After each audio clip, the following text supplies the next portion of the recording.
होता है उनको। एक देवाजी का चरित्र आता है भक्तमाल जी में।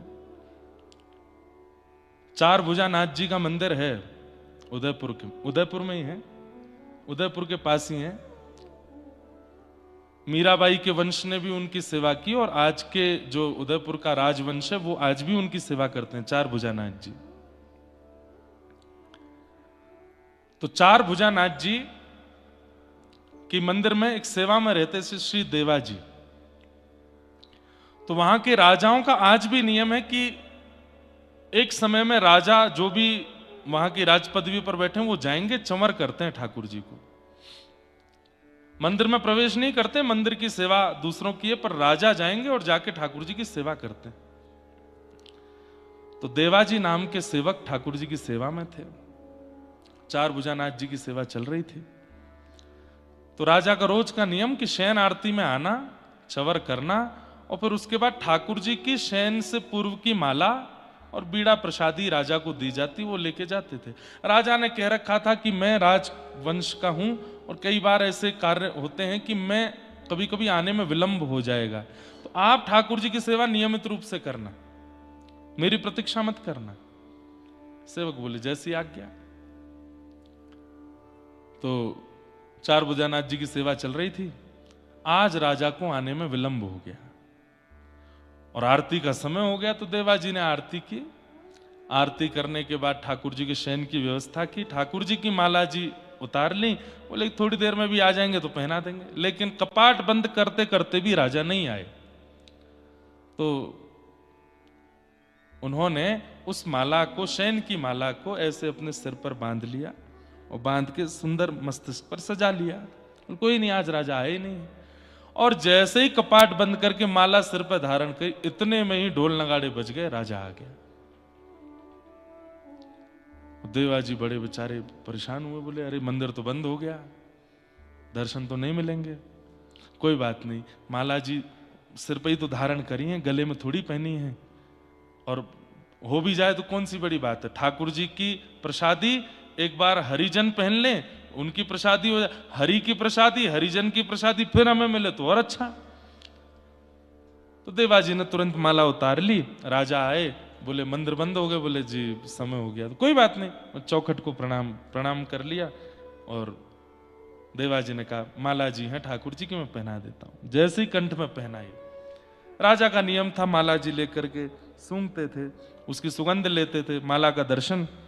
तो जैसे माला का दर्शन किया तो वहां देवाजी के श्वेत बाल कोई टूट के माला में इर्ज गया। राजा ने जैसी माला देखी तो माला में केश देके तुरंत देवाजी के सिर पर गए। तो सफेद केश थे, बूढ़े बुजुर्ग, वो भी व्यंग में बोले भगवान बूढ़े हो गए हैं क्या? भगवान के बाल पक गए हैं क्या? तो देवाजी के मुख से उन्होंने झूठ नहीं बोला, लेकिन अनायास मुख से निकल गया, हाँ ठाकुर जी बूढ़े हो गए। अच्छा, भगवान बूढ़े हो गए, हमारे चार भुजानाथ बूढ़े हो गए? बोला हाँ, कल आता हूं सुबह मंगला में, और मंगला में मुझे ठाकुर जी के केश का दर्शन करना है, देखूं तो सही कितने बूढ़े हो गए भगवान। और यदि ऐसा नहीं हुआ तो फिर आप अपने जीवन के लिए प्रार्थना कीजिएगा ठाकुर जी से। अब वो तो चले गए। देवाजी रोने लगे। उनको इस बात का कष्ट नहीं था कि मैंने झूठ बोला। ठीक है, झूठ तो निकल गया, क्यों बोला पता नहीं, कैसे मेरे मुख से निकल गया, पर मैंने चिन्मय परमात्मा को बूढ़ा कैसे बोल दिया। इतने दिन ठाकुर जी की सेवा करते हुए, इतने दिन ठाकुर जी के अंग स्पर्श करते हुए भी मेरे मुख से ये निकल कैसे गया भगवान बूढ़े हो गए। बहुत कष्ट होने लगा चित्त को, और बस मन में सोचने लगे अब तो सब नष्ट हो जाएगा, सेवा भी छिनेगी, प्राण भी चले जाएंगे और सब खत्म हो जाएगा। लेकिन तुम जानत सब अंतर्यामी, तुम जानत सब अंतर्यामी, करनी कछु न करी, हाँ करनी कछु न करी, मुरी राखो लाज हरी, राखो लाज हरि। बोलना नहीं पड़ता है।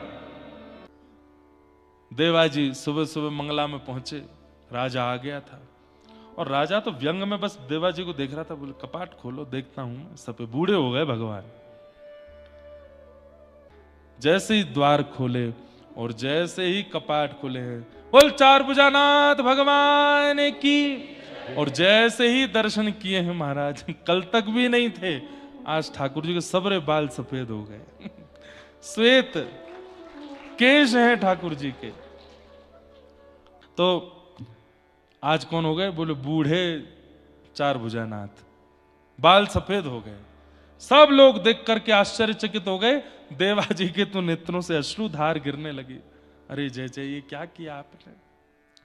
लेकिन राजा को संशय हुआ कि पुजारी हैं, हो सकता है बीच रात्रि में आकर के जो है गोंद से सफेद बाल लगा गए हों बचने के लिए। भीतर प्रवेश कर गए गर्भगृह में और देखने के लिए ठाकुर जी के केश पकड़ करके खींचे। तो कहते हैं जैसे ही खींचे, कमल नयन भगवान जो बिल्कुल मंद मुस्काते हुए खड़े थे चार भुजानाथ जी, तो जैसे केश खींचने पर एक सिसकारी मुख से निकलती है और भौहें ऐसे हो जाती हैं और व्यक्ति को जैसे पीड़ा में उसका मुखमंडल हो जाता है। चार भुजानाथ जी के मुख से सिसकारी निकली और जैसे केश खींचने पर जो आवाज आती है या जैसा मुखमंडल हो, बिल्कुल वैसा मुखमंडल हो गया। और उसका दर्शन सबने किया, उस राजा ने भी किया।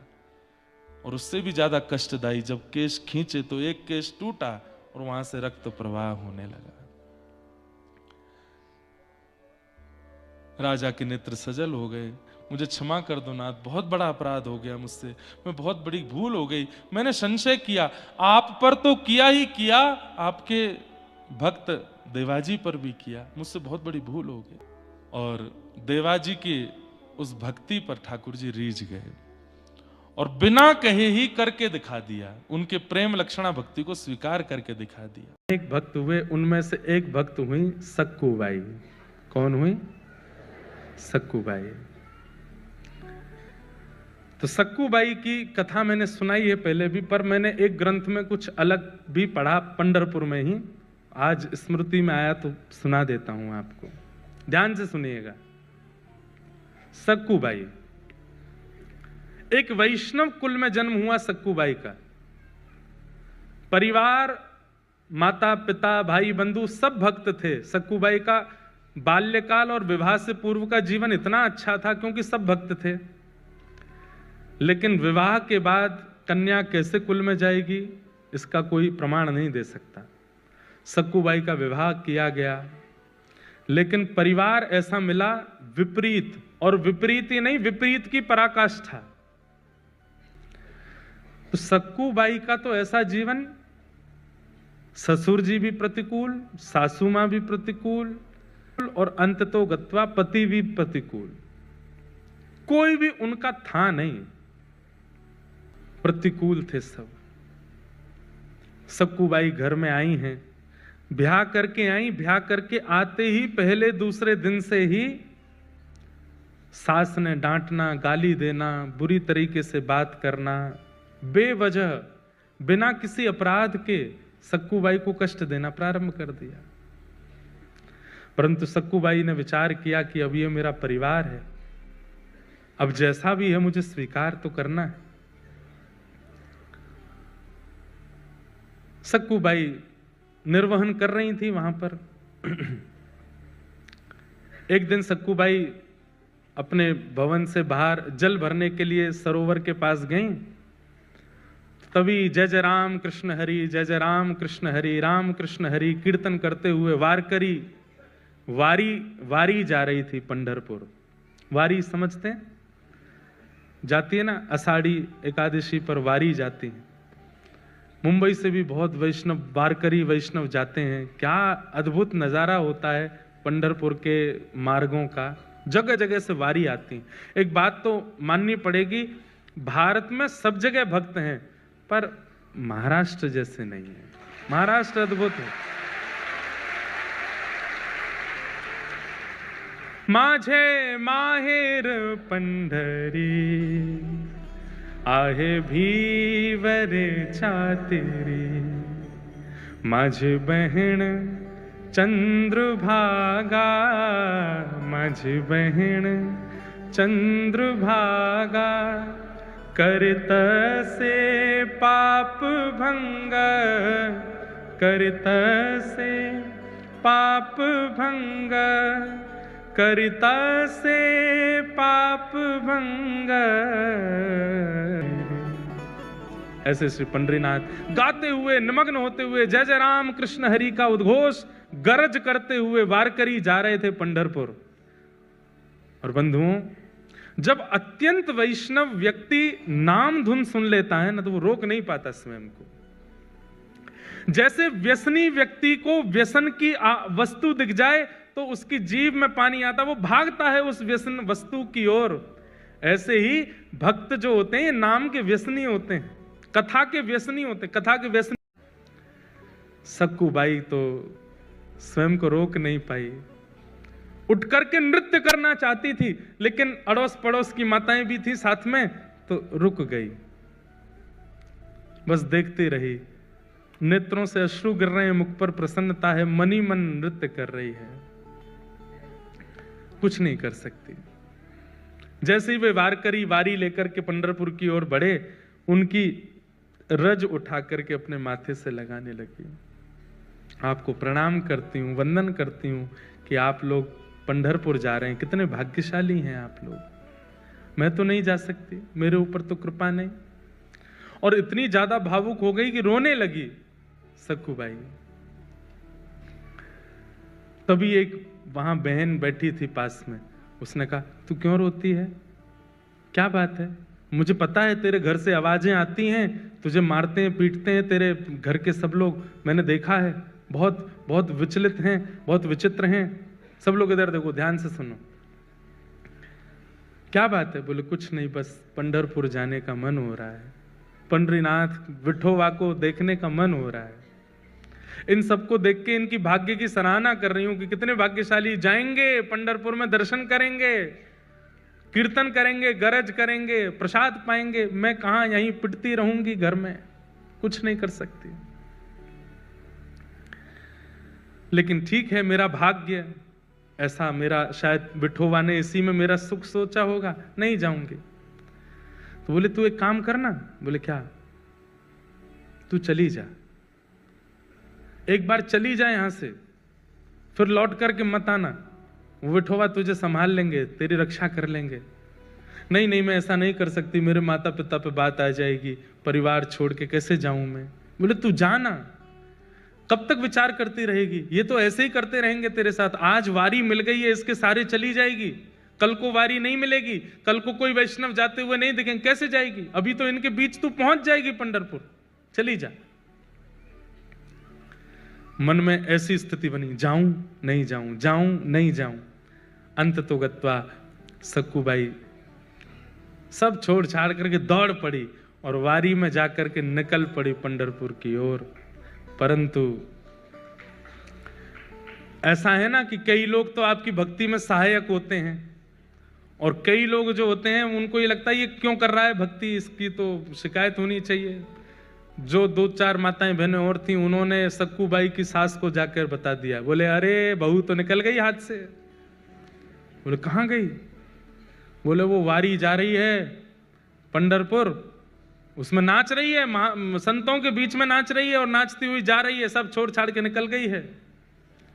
तुरंत अपने पुत्र को बुलाया, पति को बुलाया, अरे सक्कूबाई चली गई, उसको पकड़ के लाना है। डंडे लेकर के बड़े बड़े पहुंचे, वारी ज्यादा दूर नहीं जा पाई थी, वहीं सक्कूबाई के केस पकड़ लिए, लेकर के आए वापस। सक्कूबाई के तो अभी भी वही कीर्तन चल रहा था मुखमंडल पर, जय जय राम कृष्ण हरि, जय जय राम कृष्ण हरि। परिवार के लोगों ने लाकर के सक्कूबाई को एक खंबे से बांध दिया और बांध करके एक एक करके सक्कूबाई पर प्रहार करने लगे। नेत्रों में अश्रु भराए, आज रोने लगी फूट फूट करके, हे विठोबा, क्या मैं इतनी बड़ी अपराधी हूं? क्या मैंने इतना प्रारब्ध मेरा गलत है, इतना मैंने जीवन में दोष है जो मैं पंढरपुर नहीं जा सकती, मैं वारी में नहीं जा सकती, मैं कीर्तन नहीं कर सकती। इतना कष्ट, संकट, विपत्ति ये सब मुझको प्राप्त होते हैं, क्या मैं इतनी बड़ी दोषी हूं? और बंधुओं, जब ऐसी परिस्थितियां जाती नहीं है ना, बार बार आती रहती हैं, आती रहती हैं, तो भाई सहना तो भक्त को आता है, पर एक समय ऐसा आता है कि भक्त सहते हुए ठाकुर जी को ही सुना देता है, बोले अब तो बस करो नाथ, आपने जो कुछ दिया मैंने सब स्वीकार किया, पर मैं भी तो एक स्थिति में, कौन सा आपसे वैभव संपत्ति मांग रही हूं, आपका दर्शन ही तो मांग रही हूं। जब ऐसा कह करके सक्कूबाई रोने लगी, परिवार के लोग मारते हुए थक गए, चले गए अंदर। सक्कूबाई खड़ी है, सास ने कह दिया अब इसको ना भोजन मिलेगा ना पानी मिलेगा, यहीं खड़ी रहेगी और सुबह से शाम तक जब जब हम निकलेंगे तब तक मारेंगे इसको। देखूं तो सही कैसे जाती है, दोबारा कभी इसके हृदय में इच्छा, इसकी आत्मा घबराए कीर्तन सुन करके, इतना मारना है इसको। सक्कूबाई भूखी प्यासी खड़ी हैं और रो रही है, विठोबा विठ्ठल विठ्ठला, विठ्ठल विठ्ठला, विठ्ठल विठ्ठल विठ्ठल विठ्ठल विठ्ठल विठ्ठला, विठ्ठल विठ्ठला, विठ्ठल विठ्ठला, विठ्ठल विठ्ठल विठ्ठल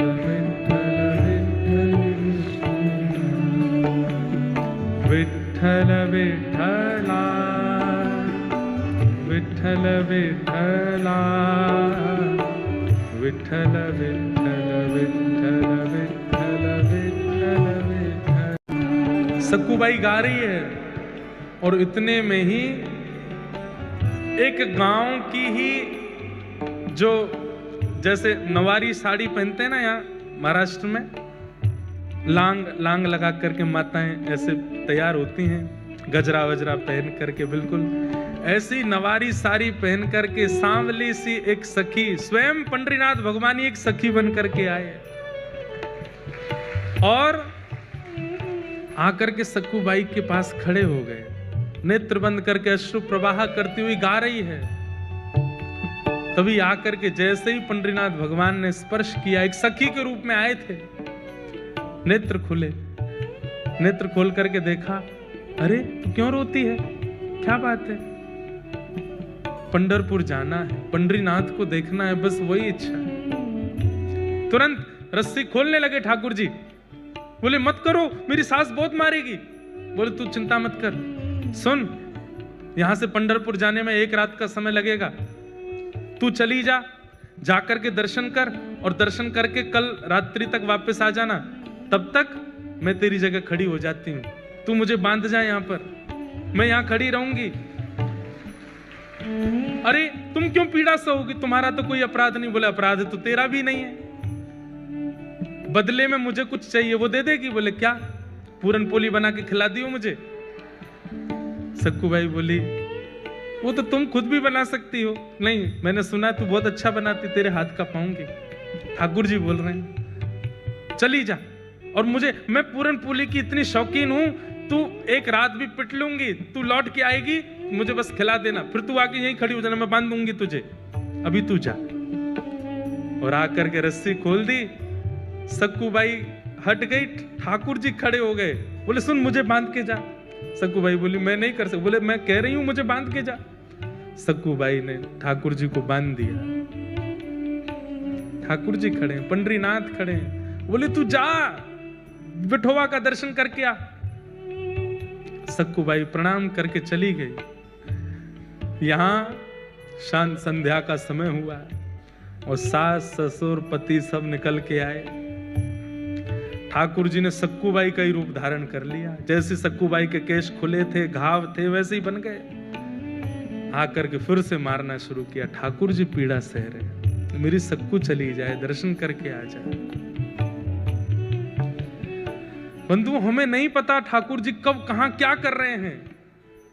आज भी मेरी परिस्थिति के लिए, आपकी परिस्थिति के लिए, हम सबकी परिस्थिति के लिए कहीं तो कुछ कर रहे हैं, वो हमें नहीं पता चलता है। पति मार रहा है, सास ससुर मार रहे हैं, ठाकुर जी पिट रहे हैं खड़े होकर के। और बोले मेरे भक्त को जो कष्ट मिला वो मैं भी तो सहूं। अनुब्रजाम में हम नित्यम पूये ये तन्य रेणु भी। ठाकुर जी कहते हैं मैं नित्य अपने भक्तों के पीछे पीछे घूमता हूं। मेरे भक्त का कोई अपराध करता है तो वो इस बात को निश्चित रखे वो अपराध मेरा भी हो रहा है। मेरे भक्त के मुख पर तुम गाली दे रहे हो तो मेरे सामने खड़े होकर के गाली देने में तुमको जैसा लगेगा वैसा ही हो रहा है, तुम मुझे ही गालियां दे रहे हो। सक्कू बाई तो पहुंच गई पंढरपुर, यहां ठाकुर जी पीड़ा सह रहे हैं। सुबह का समय हुआ, रात निकल गई, ठाकुर जी खड़े रहे भूखे प्यासे। पति आता था रोज रस्सी देखने के लिए, ढीली तो नहीं हो गई। और जैसे ही सक्कू बाई की रस्सी पेट के पास से पकड़ करके देखी ढीली तो नहीं है, जैसे ही हाथ लगाया तो ठाकुर जी के अंग का स्पर्श जैसे ही पति को हुआ उसके चित्त में दया का संचार होने लगा, दया की भावना आने लगी। बंधुओं, जब कभी भी इस संसार में दुनिया निर्दयी हो गई हो लेकिन आपके चित्त में तब भी दया आई हो तो ये बात याद रखना, ठाकुर जी ने छुआ है आपको, इसीलिए दया आ रही है। सक्कू बाई के पति ने जैसे ही छुआ तो दया आ गई। कितनी दया आई? भूखी है, 2 दिन से कुछ खाया नहीं तूने, चल अभी मां पिता को आने में देर है, तब तक मैं रस्सी खोल देता हूं, कुछ खा ले, खुद बना के खा ले। रस्सी खोल दी। और सुन, मेरे लिए भी बना देना। थोड़ी दया ही आई है, ज्यादा थोड़ी आई है, थोड़ी सी दया आई है। आहा, आप ये मत सोचिए कि वो कितना निर्दयी है, ये सोचिए कि एक सक्कू बाई के कारण ठाकुर जी कितनों भक्तों के हाथ का बना हुआ प्रसाद ठाकुर जी पाते हैं। ठाकुर जी के हाथ का बना हुआ प्रसाद ये दुष्ट निशाचर पाने जा रहे हैं सक्कू बाई के कारण। ठाकुर जी आटा लेकर के आए हैं और जो जो सामग्री होती है पूरन पोली में सब ठाकुर जी व्यवस्थित कर रहे हैं। अपने हाथ से आटा मार रहे हैं, उसके अंदर वो जो मीठा मीठा सामग्री होते है उसको धर रहे हैं, बेल रहे हैं अपने हाथ से, कोमल हाथों से। ठाकुर जी ऊपर वैकुंठ में बैठी लक्ष्मी रो रही है ठाकुर जी को देख के। ये कैसा सौभाग्य, एक भक्त के लिए ठाकुर जी कितना करते हैं। पूरन पोली पवादी ठाकुर जी ने स्वयं पाली। पति ने कहा चल आजा, दोबारा खड़ी हो। खड़े हो गए, ठाकुर जी फिर से बांध दिया, फिर से मारना शुरू किया। वहां सक्कूबाई पहुंची है पंढरपुर, और पंढरपुर पहुंचते ही जैसे विठोवा को देखा है, कमर पर हाथ रख के सुंदर ते ध्यान उभे विटेवरी। आहा, ऐसा सुंदर जिनका ध्यान है उनका प्रत्यक्ष दर्शन करके सक्कूबाई तो मंत्रमुग्ध हो गई, के दर्शन करके इतनी आनंदित हो गई। अब जैसे ही बाहर निकलने लगी सक्कूबाई तो भूल गई कि मेरा परिवार है, मेरा घर है, मेरा पति है, मेरी सास है, कौन, सब भूल गई। कुछ स्मृति नहीं थी, बस ये लग रहा है कि मैं दूर नहीं जा सकती, मैं आपसे दूर नहीं हो सकती नाथ। ज्यों ज्यों पग बाहर कर रही है घर से, मंदिर से, त्यों त्यों सक्कूबाई के ऐसा लग रहा है कि मैं कैसे रहूंगी। ये विठोबा जैसे ही दिखने बंद होंगे मेरी श्वास निकल ना जाए, मेरे प्राण ना चले जाएं। और वही हुआ। जैसे ही सक्कूबाई मंदिर से बाहर आई, विठोबा दिखने बंद हुए। व्याकुल प्राण धरत नहीं धीरज, ऐसे प्राण हो गए सक्कूबाई के। उसी समय एक क्षण में खड़ी खड़ी सक्कूबाई के प्राण निकल गए, ठाकुर जी में विलीन हो गए। वही वारकरी वैष्णव जो वारी लेकर के सक्कूबाई के गांव से निकले थे, वो सब वहां कीर्तन कर रहे थे। तभी देखा कि कोई माता मूर्छित हो गई। दौड़ करके सबने जाकर के देखा, श्वास देखी चल नहीं रही है, नब्ज देखी चल नहीं रही है। वैद्य आए, वैद्यों ने मृतक घोषित कर दिया। वारकरी वालों में से एक बोला, अरे ये तो वो सक्कूबाई है, इसके गांव से ही तो हम लोग निकले थे, जो हमारी वारी में थोड़ी दूर चली, फिर सास ससुर पकड़ के ले गए थे, मारा पीटा, ये वही तो है। सब ने मंत्रणा की, बोले कितनी सौभाग्यशाली, ठाकुर जी को देखते देखते प्राण चले गए। अब इसका शव वापस इसके घर पहुंचाना नहीं है, यहीं संस्कार कर दो इसका। हम लोग करेंगे, हम वैष्णव संस्कार करेंगे। और चंद्रभागा के तट पर जाकर के सक्कूबाई का संस्कार कर दिया वैष्णवों ने। वहां ठाकुर जी बंधे हैं सक्कूबाई बन करके। ठाकुर जी कह रहे हैं, वारी सक्कू तू तो गई, मैं यही खड़ा रह गया। अरे सक्कू ये क्या करके गई?